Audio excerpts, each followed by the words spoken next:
দক্ষযজ্ঞত সতী দেহত্যাগ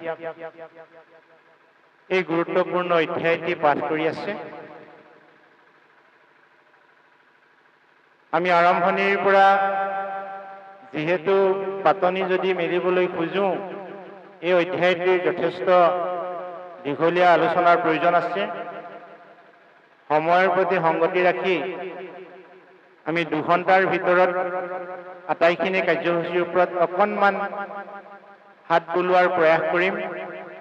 সেয়েহে আমি সংক্ষেপত এই অধ্যায়টি পোৱাৰ প্ৰাক মুহূৰ্তত আমাৰ মাজত যিহেতু অগ্ৰসকল যেনেকৈ আছে তেনেকৈ অনৌসকলো আছে, নৱাগতসকলো আছে। আমাৰ নৱাগত বা অনৌসকলৰ জ্ঞাতাৰ্থে আমি প্ৰথমতে কেইটামান ঘৰুৱা কথা আলোচনা কৰিবই লাগিব। কাৰণ আমি ধৰ্মগ্ৰন্থ কিয় অধ্যয়ন কৰিব লাগে? আমি ধৰ্মগ্ৰন্থ অধ্যয়ন কৰা ঠাইলৈ কিয় আহিব লাগে? ধৰ্মগ্ৰন্থৰ অবিহনে মানুহৰ জীৱন কি হয়? ইত্যাদি ইত্যাদি সৰু সুৰা কেইটামান জানিব লগা কথা আমি প্ৰথমতে জানি লওঁ হওক। হে মোৰ অনুজসকল, এই বিশ্ব ব্ৰহ্মাণ্ডত পৰম ব্ৰহ্ম ভগৱন্তৰ দ্বাৰাই পৰিচালিত হৈ আছে। ভগৱন্তই এই সংসাৰৰ স্ৰষ্টা, দ্ৰষ্টা আৰু নিয়ন্তা, অৰ্থাৎ সৃষ্টি, স্থিতি আৰু লয়, এই তিনিওটাৰ মুৰব্বী হৈছে জগতৰ ঈশ্বৰ। গতিকে জগতৰ ঈশ্বৰে যি জীৱক এই ধৰাধামলৈ তেওঁৰ প্ৰীতিৰ কাৰণে প্ৰেৰণ কৰিছে, সেই জীৱই যদি সেই জগতৰ ঈশ্বৰে ভাল পোৱা কৰ্মত নিয়োজিত হয়, সেই জীৱক সৃষ্টিৰ গৰাকী প্ৰভু ভগৱন্তই কৃপা, দয়া, কৰোণা আদি কৰিব। আৰু যদি তেওঁৰ ভাল পোৱা বিপৰীত কৰ্মৰ প্ৰতি জীৱসকল, বিশেষকৈ জীৱশ্ৰেষ্ঠ মানুহ, তেওঁ ভাল পোৱা কৰ্মৰ বিপৰীতে যদি অগ্ৰসৰ হয়, সেই মনুষ্যই এই সংসাৰৰ পৰা অকাল বিয়োগ হোৱাৰ সম্ভাৱনাই বেছি। গতিকে আমি কিমান কায় কষ্টৰ মাজেৰে, দুখ দুৰ্দশা যাতনাৰ মাজেৰে সংসাৰলৈ আহি আমি বাৰু অকাল বিয়োগ হোৱাটো বিচাৰোঁনে? কেতিয়াও নিবিচাৰোঁ। এই কথাষাৰ কোনে উপলব্ধি কৰিছিল? আমাৰ অগ্ৰজসকলে, আমাৰ জ্যেষ্ঠসকলে, আমাৰ মা দেউতাই, আমাৰ ভকত বৈষ্ণৱবৃন্দই। সেয়েহে তেওঁলোকে আমাক এই ধৰ্মসভাবিলাকৰ যোগেদি তেওঁলোকৰ লগতে ঈশ্বৰৰ কথা শ্ৰৱণ মানে শুনিবলৈ, কীৰ্তন মানে গাবলৈ আমাক লগত লৈ আহিছে। যদিও বা জগতৰ ঈশ্বৰ স্ৰষ্টা, দ্ৰষ্টা, নিয়ন্তা, তেওঁক এই সংসাৰৰ কোনো মনুষ্যই স্বচক্ষুৰে লগ পাব নোৱাৰে। ধৰ্মগ্ৰন্থই কৈছে যে হে মনুষ্যগণ, তুমি যদি সঁচাই জগতৰ ঈশ্বৰক লগ পোৱা কথা ভাবিছা, জগতৰ ঈশ্বৰৰ সান্নিধ্য পোৱা কথা ভাবিছা, জগতৰ ঈশ্বৰৰ কৃপা, কৰোণা, দয়া লাভৰ কথা ভাবিছা, তেতিয়াহ'লে তুমি এটা কাম কৰা। কি কাম কৰিবা? অ কৃষ্ণক পাইবাৰ জানা, ভকতে বন্ধা, এহি মানে কহে গীতা, ভাগৱত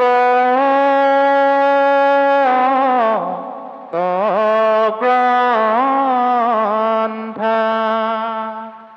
হে জীৱশ্ৰেষ্ঠ মনুষ্য, যদি তুমি সঁচাই ঈশ্বৰ কৰুণা কৃপা দয়াৰ কথা ভাবিছা, তেতিয়াহ'লে তুমি কৃষ্ণক পাবলৈ হ'লে ভকতৰ সংগ ল'ব লাগিব লাগিব লাগিব। এই কথাষাৰ কোনে কৈছে? এহি মানে কহে গীতা ভাগৱত গ্ৰন্থা। গীতা হৈছে স্বয়ং নিষ্মুখৰ বাণী, কৃষ্ণৰূপী পূৰ্ণব্ৰহ্ম ভগৱন্তৰ, যাক পূৰ্ণকলা বুলি কোৱা হয়। আৰু শ্ৰীমদ ভাগৱত হৈছে ঈশ্বৰৰ বাংময় মূৰ্তি, ঈশ্বৰৰ সমগ্ৰ সত্তা শ্ৰীমদ ভাগৱত শাস্ত্ৰত উল্লেখিত আছে। আৰু গীতা শাস্ত্ৰত শ্ৰীমদ ভাগৱতৰ উল্লেখ যেনেকৈ তত্ত্ব কথা আছে, তেনেকৈ নিষ্মুখৰ বাণী উল্লেখ আছে গীতা শাস্ত্ৰত। গতিকে এই গীতা আৰু ভাগৱত শাস্ত্ৰই কৈছে যে হে মনুষ্যগণ, তুমি যদি ঈশ্বৰ প্ৰাপ্তি হোৱাৰ কথা ভাবা, তেতিয়াহ'লে ভকতৰ সান্নিধ্য ল'ব লাগিব লাগিব লাগিব। এতিয়া ভকতৰ সংগলৈ আহিলে ঈশ্বৰৰ অনুভৱটো কেনেকৈ গম পোৱা যায়? আমি এটা নিজকে পৰীক্ষা কৰি চাওঁ আহক। ভকতৰ সংগলৈ আহিলে মানুহৰ মন আপোনা আপুনি নিৰ্মল হয়। স্বচ্ছ নিকা, হিংসা কুচুত কপট, এই খিয়লা খিয়লি ভাৱবোৰ, অসূয়া অপ্ৰীতি ভাৱবোৰ আপোনা আপুনি নাশ হৈ যায়। কিয় নাশ হয় জানেনে? সন্মুখত যেতিয়া এগছি চাকি বা এটা বাল্ব জ্বলি থকা যায়, তাত থকা অন্ধকাৰবিলাক নিমিষতে নাশ হোৱাৰ দৰে কৃষ্ণ নাম গুণ য'ত শ্ৰৱণ আৰু কীৰ্তন হৈ থাকে, সেই ঠাইত প্ৰভু ভগৱন্তৰ এটা জ্যোতি নিগৰিত হয়। জ্যোতি জ্যোতি কেনেকে নিগৰিত হয়? আমি অকণমান গীতা শাস্ত্ৰৰ এটি উদ্ধৃতি লৈ যাব লাগিব। প্ৰভু ভগৱন্তই কৈছে যে এই সংসাৰত ভকত ৰূপত কোনো মানুহ জন্ম হোৱা নাই, সাধক ৰূপত কোনো মানুহ জন্ম হোৱা নাই। যি মানুহে ঈশ্বৰক একান্তভাৱে শ্ৰদ্ধা ভক্তি সেৱা পূজা আদি কৰে, তেওঁৱে হৈছে ভগৱন্তৰ সাধক বা তেওঁ ভগৱন্তৰ একান্ত ভক্ত। গতিকে হে মনুষ্যগণ, তোমৰা হবে মোৰ এই আত্মবাক্যষাৰ এবাৰ মন কৰিবাচোন। অ মোৰ নাম গুণ কথা গৈ পেনে কহে, দয়াৰে আকুল শৰীৰে নহে,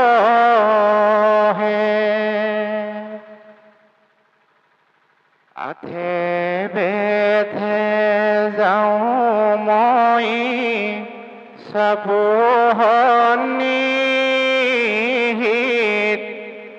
দেখিয়া তাহাক মই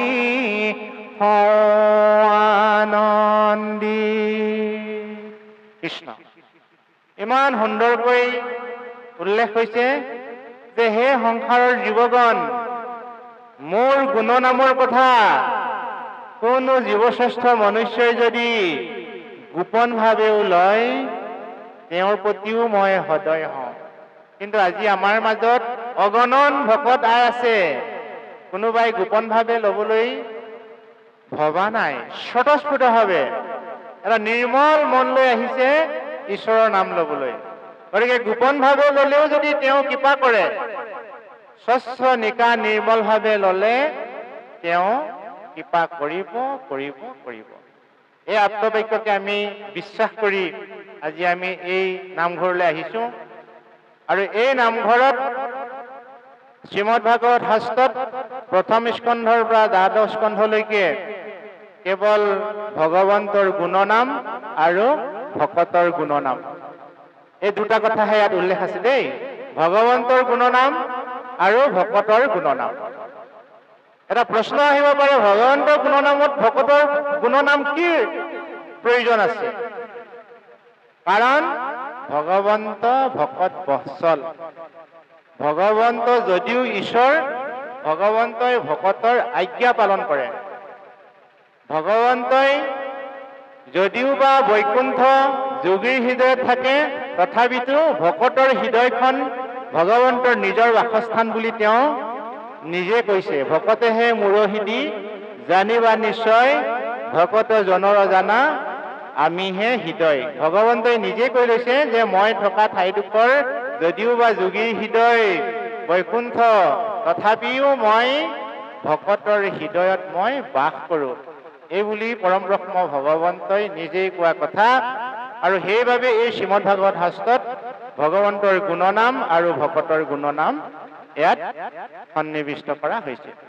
এতিয়া আমি বিষয়বস্তুৰ ভিতৰচোৱালৈ যদি আগবাঢ়ো, তেতিয়াহ'লে আজি আমি ইয়াত গম পাম যে ভগৱন্তৰ এজন একান্ত ভক্তৰ জীৱন প্ৰণালী কথা আমাৰ সন্মানীয় পাঠকীদ্বয়ে ইয়াত পাঠ কৰি আছে। সেইজন ভগৱন্তৰ একান্ত ভক্তজন হৈছে ঈশ্বৰৰেই অৱতাৰী অংশ, যাক কোৱা হয় মহাদেৱ বা শিৱ বা শংকৰ। আমি এইখিনি কথা আলোকপাত কৰাৰ আগমুহূৰ্তত আমি এষাৰ কথা অকণমান আকৌ জানি লওঁ। এই বিশ্বব্ৰহ্মাণ্ডৰ স্ৰষ্টা দ্ৰষ্টা নিয়ন্তা জগতৰ ঈশ্বৰ নাৰায়ণ বুলি আমি পূৰ্বতে আলোচনা কৰিছোঁ যদিও, সেই নাৰায়ণেই বিশ্বব্ৰহ্মাণ্ড সৃষ্টিৰ কাৰণে ব্ৰহ্মা নাভি কমলৰ পৰা সৃষ্টি কৰোৱাইছে, আৰু সেই জীৱসকলক পালনৰ অৰ্থে তেওঁ বিষ্ণু ৰূপে অৱতাৰ হৈছে, আৰু এই জীৱসকলক সংহাৰ কৰিবৰ কাৰণে তেওঁ মহেশ্বৰ ৰূপেৰে অৱতাৰ হৈছে। অৰ্থাৎ ব্ৰহ্মা বিষ্ণু মহেশ্বৰৰ ঊৰ্ধত হৈছে জগতৰ ঈশ্বৰ পৰম ব্ৰহ্ম ভগৱন্ত।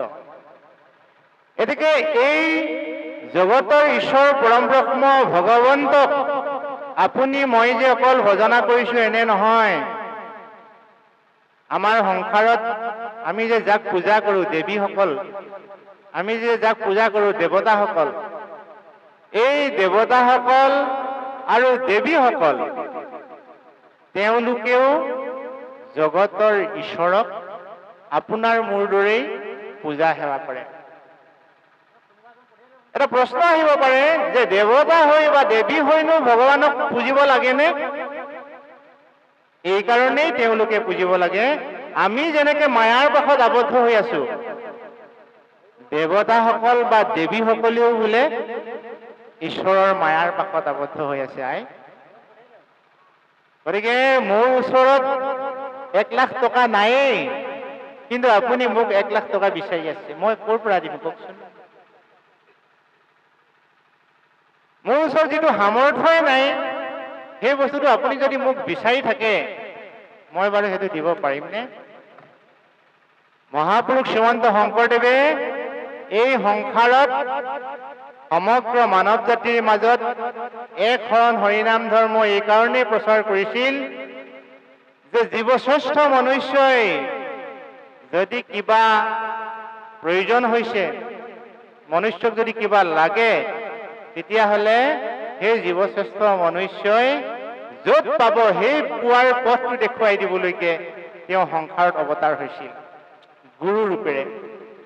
অৰ্থাৎ অনাদি অনন্ত পৰম ব্ৰহ্ম ভগৱন্তৰ বাদে আপোনাক মোক কৃপা কৰোণা দয়া কৰিব পৰা কোনো দেৱতা বা দেৱী এই বিশ্বব্ৰহ্মাণ্ডত নাই বুলি কৈছে।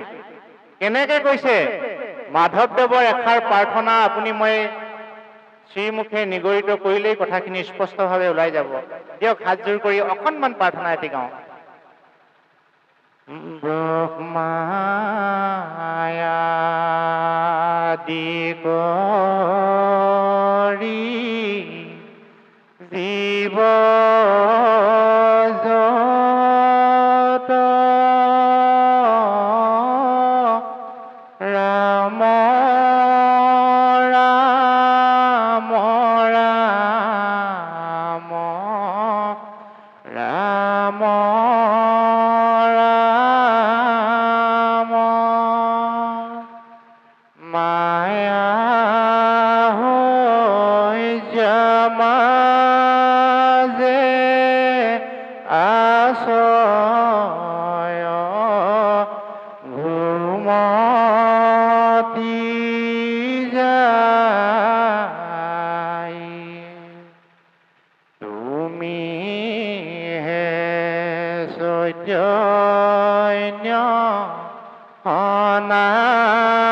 সনাতন ৰাম ৰাম ৰাম ৰাম ৰাম আমি অচেতন নিয়োগ নাথ জগাই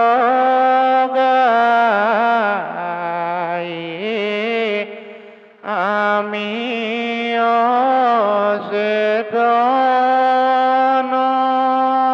নিয়োগ নাথ জগাই